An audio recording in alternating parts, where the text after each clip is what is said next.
কেউ দেরিতে রিপ্লাই দিলে তাকে এই মেসেজটি করুন, দেখবেন বিদ্যুতের গতিতে রিপ্লাই দিতে শুরু করেছে। আজকের ভিডিওতে শুধু একটি না, আমি আপনাকে টোটাল 5টি কথা শিখিয়ে দিব।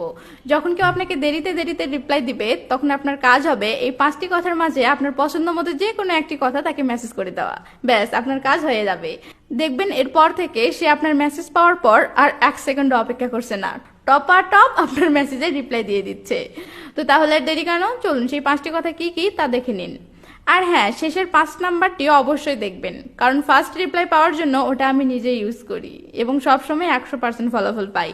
তো মেসেজ নাম্বার 1, যার সাথে আপনি একটু ফ্রি এমন কেউ আপনাকে দেরিতে রিপ্লাই দিলে তাকে মজা করে বলবেন, তোমার রিপ্লাই আসার সময় মাঝপথে গাড়ি থামিয়ে হিসু করতে যায় নাকি? রিপ্লাই আসতে এত লেট হয় কেন? তো এটা শুনে সে অনেক মজা পাবে এবং হাসবে। সাথে সে এটাও বুঝতে পারবে যে সে আপনাকে দেরিতে রিপ্লাই দিচ্ছে এবং আপনি সেটা খেয়াল করেছেন, ফলে সে লজ্জায় ফার্স্ট রিপ্লাই দিতে শুরু করবে। মেসেজ নাম্বার 2, পরিচিত অপরিচিত যে কেউ হোক না কেন, যখন কেউ আপনাকে লেট রিপ্লাই দিবে তখন আপনি তাকে এটা বলবেন, এই 5G এর জামানায় 2G স্পিডে রিপ্লাই আসলে কি করে হবে? একটু ফাস্ট রিপ্লাই দাও। তোমার রিপ্লাই আসতে আসতে আমি আগের মেসেজে কি বলেছি সেটাই তো ভুলে যাচ্ছি।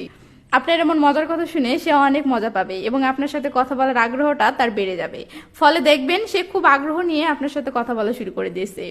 মেসেজ নাম্বার 3, পূর্ব পরিচিত বা যার সাথে এর আগে অন্তত 2-1 বার কথা হয়েছে এমন কেউ আপনাকে লেট রিপ্লাই দিলে আপনি তাকে মজা করে এটি বলবেন, অনলাইনে কিছু অর্ডার করলে সেটা আসতেও তো এত সময় লাগে না, তোমাকে মেসেজ করলে সেটার রিপ্লাই আসতে যতটা সময় লাগতেছে। মেসেজ কি ফেসবুকে পাঠাচ্ছ নাকি কবুতরের পায়ে বেঁধে পাঠিয়ে দিচ্ছ, বুঝলাম না।